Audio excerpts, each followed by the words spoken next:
नमस्कार, मैं हूं मनोज सोनी। आप देख रहे हैं न्यूज साधना न्यूज।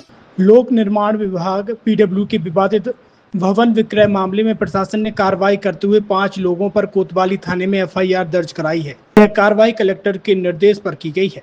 लोक निर्माण विभाग छतरपुर के कार्यपालन यंत्री आशीष भारती ने शिकायत दर्ज कराई है। उन्होंने बताया कि शासकीय भवन क्रमांक 64, जिसे हाउस ऑफ उमाशंकर दफ्तरीवाला के नाम से जाना जाता है, उसकी अवैध रजिस्ट्री कर दी गई थी। यह भवन पीडब्ल्यूडी की संपत्ति है, जिसे नियमों के विपरीत निजी व्यक्तियों के नाम पर पंजीकृत किया गया। इस मामले में नगर पालिका परिषद छतरपुर के तत्कालीन और वर्तमान अधिकारी कर्मचारियों सहित कुल 5 व्यक्तियों के खिलाफ भारतीय न्याय संहिता VNS 2023 की धारा 318(4) के तहत प्रकरण दर्ज किया गया है। एफआईआर में नामजद किए गए व्यक्तियों में राजेंद्र नापित, सहायक राजस्व निरीक्षक नगर पालिका छतरपुर, दयाराम कुशवाहा, तत्कालीन राजस्व शाखा प्रभारी नगर पालिका छतरपुर, उमाशंकर पाल, अस्थायी संविदा श्रमिक नगर पालिका परिषद छतरपुर, कंसुलाल अहरवार, प्रभारी उप पंजीयक छतरपुर, वर्तमान में तहसील नौगांव में पदस्थ हैं, और रघुनंदन प्रसाद पाठक सेवा प्रदाता और रजिस्ट्री लेखक शामिल हैं। लोक निर्माण विभाग द्वारा दर्ज कराई गई एफआईआर में आरोप है कि इन सभी ने मिलीभगत कर सरकारी संपत्ति को अवैध रूप से बेचने में भूमिका निभाई। इससे शासन को आर्थिक हानि हुई है। शासकीय संपत्ति का दुरुपयोग हुआ। पुलिस ने मामले की प्रारंभिक जांच शुरू कर दी है। जिला प्रशासन ने संकेत दिए हैं कि यदि आवश्यक हुआ तो इस मामले में अन्य संबंधितों पर भी कार्रवाई की जा सकती है। वहीं मामले में जांच अधिकारी एडीएम मिलिंद नागदेवे ने बताया है कि पीडब्ल्यूडी के रिटायर्ड कर्मचारी सहित कई कर्मचारी पर आगे जांच कर कार्रवाई की जाएगी। 5 लोगों पर एफआईआर दर्ज की गई है। छतरपुर नगर पालिका सीएमओ माधुरी शर्मा को नोटिस जारी किया गया है।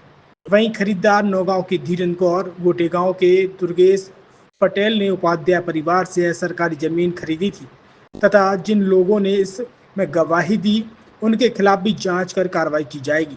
कोर्ट जाने की तैयारी पूरी हो चुकी है। जो पीडब्ल्यूडी की ओर से जो दुकानें, बिल्डिंग है, उनकी जांच सर्वे के लिए एक टीम बनाई गई है। सभी को नोटिस जारी कर दस्तावेज चेक किए जाएंगे। फर्जी होने पर कार्रवाई होगी। प्रॉपर्टी को जो फर्जी रजिस्ट्री कांड हुआ उसमें कितने लोगों पे मामला दर्ज हुआ, किस धारा के तहत हुआ है और ये अधिकारी हैं कि कर्मचारी क्या है? कल कार्यपालन यंत्री लोक निर्माण विभाग द्वारा एक आवेदन पत्र इस आशय का दिया गया है कि लोक निर्माण विभाग की एक ज़मीन जिस पर न्यायालय द्वारा टाइटल पक्षकार को घोषित किया गया था, उसका नामांतरण करने की प्रक्रिया में अनियमितता और नामांतरण प्रक्रिया के पूरे हुए बिना उसमें रजिस्ट्री किए जाने के अनियमितताओं को लेकर एक आवेदन पत्र दिया है, जिस पर 5 लोगों के विरुद्ध प्रथम दृष्टया उन्होंने अपराध पाया है। जो आवेदन पत्र पर धारा 420 में फ्रॉड का एक मुकदमा कोतवाली थाने में दर्ज हुआ है, जिसकी विवेचना कर रहे हैं और विवेचना के दौरान जैसी साक्ष्य आएगी उसके आधार पर फिर अन्य लोगों की संलिप्तता पाए जाने पर सभी लोगों पर वैधानिक कार्यवाही की जाना है। जो 5 लोग हैं वे पीडब्ल्यूडी और नगर पालिका के वो शासकीय कर्मचारी हैं।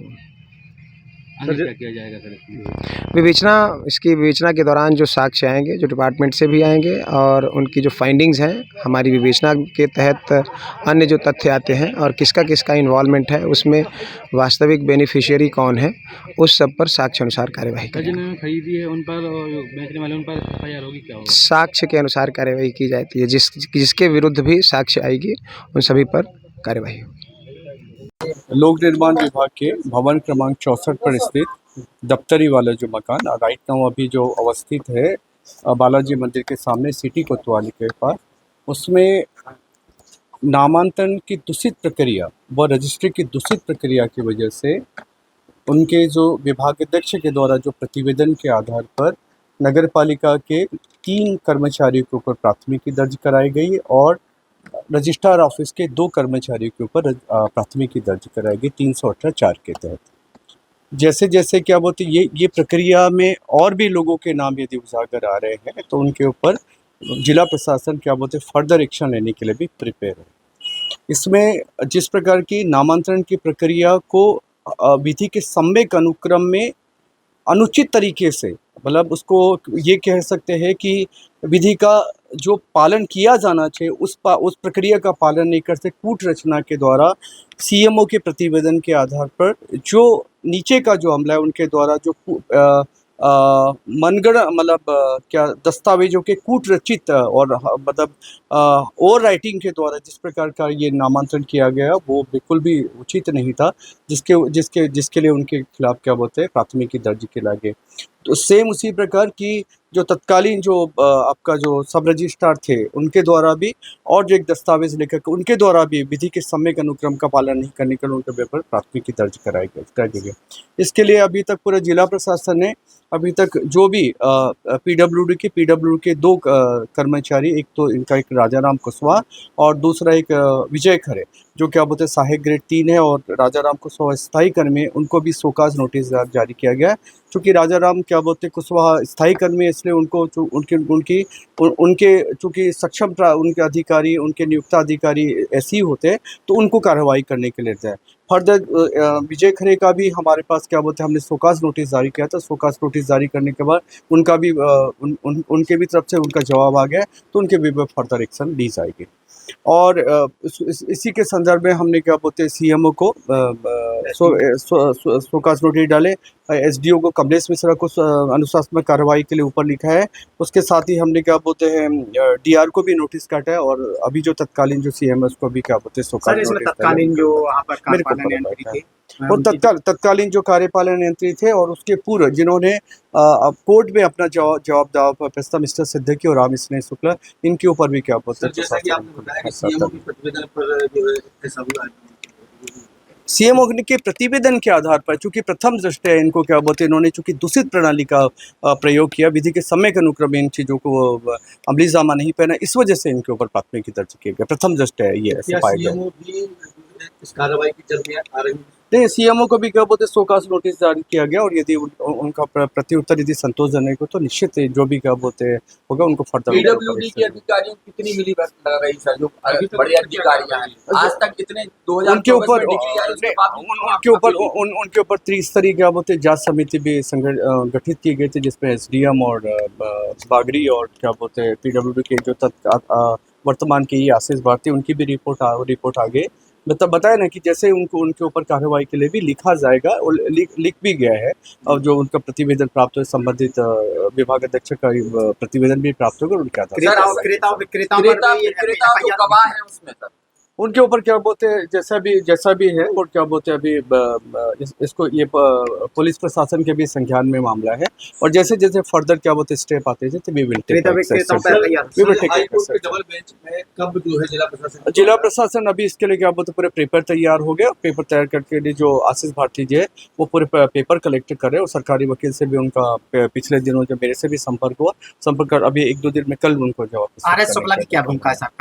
अभी क्या बोलते हैं उनके ऊपर अभी तो मैं कुछ कह नहीं सकता, लेकिन क्या बोलते फर्दर जब भी मतलब उच्च स्तरीय और क्या बोलते कोई दस्तावेज या मिलता है या उनके लापरवाही प्रति तो निश्चित अग्रिम कार्रवाई आरोप लग रहा है कि वही पूरे घटनाक्रम के जनक है। अभी तो क्या बोलते ऐसे नहीं, वो जो भी है आगे फर्दर क्या बोलते आता है कोई चीज तो निश्चित उनके ऊपर कार्रवाई। शहर में करीब 500 करोड़ की ऐसी बिल्डिंग है पीडब्ल्यूडी की, 100 से ज्यादा दुकान है, कई भवन है जिन पर आज भी कब्जा है और प्रशासन अनदेखी कर रहा था। नहीं बिल्कुल उनको भी बिल्कुल आज ही मुझे क्या बोलते हैं कलेक्टर साहब ने निर्देश दिया है, उसके लिए क्या बोलते हैं हम 4 सदस्यीय समिति बना रहे, और 4 सदस्यीय समिति के आधार पर प्रत्येक जो पीडब्ल्यूडी के भवन पुस्तिका में जो लिखा है उनका एक प्राथमिक से लेकर द्वितीय को प्रत्येक जो भी मकान है उनको क्या बोलते हैं ABCD ग्रेड के मकान है उनका पूरा ये हो जाएगी, जाँच होगी और जो भी फर्दर अच्छा चर्चा है कि इसमें छोटी मछलियों का को जो है शिकार बनाया जा रहा है और बड़े मगरमच्छों को छोड़ा जा रहा है प्रशासन द्वारा। नहीं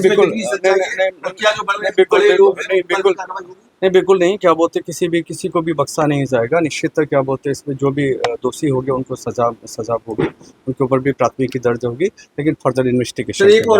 छतरपुर के एमके कार डेकोरेशन ने छतरपुर जिले के लोगों को एक नई सौगात दी है। अब आपको अपनी कार में CNG लगवाने के लिए कहीं भटकने की जरूरत नहीं है, न दिल्ली, न इंदौर, न झांसी। अब यह सारी किटें आपको छतरपुर में ही मिलेगी, वो भी कम दामों पर, और होनहार मिस्त्रियों के द्वारा यह किटें छतरपुर के नौगांव रोड पर एमके कार डेकोरेशन के संयुक्त प्रतिष्ठान पर लगाई जाएंगी, वो भी कम दामों पर, ज्यादा माइलेज के साथ। एमके कार सीएनजी फिटमेंट 2 कंपनियों की किटें लगाती है, गैस्ट्रिक इटली और दूसरी मिजो कंपनी की, जिसमें BS4 पर लगभग 50,000 रुपये का खर्च आता है तो BS6 में लगभग 60,000 रुपये का खर्च आता है, लेकिन आपको दुगने पैसे की बचत भी होती है। तो वहीं 4 घंटे में आपकी गाड़ी में CNG किट कंप्लीट की जाती है। दिल्ली इंदौर से ट्रेनिंग शुदा मैकेनिक अब आपको ये सारी सुविधाएं छतरपुर में ही उपलब्ध कराएंगे, क्योंकि अब आपको कहीं जाने की ज़रूरत नहीं है। हमारा पता है MK car decoration, MK car CNG fitment, Naugaon road, Chhatarpur. ये सीएनजी जो है ये आपको जो गाड़ियों में लगाई जाती है तो ये आपका 2 गुना पैसा बचाती है।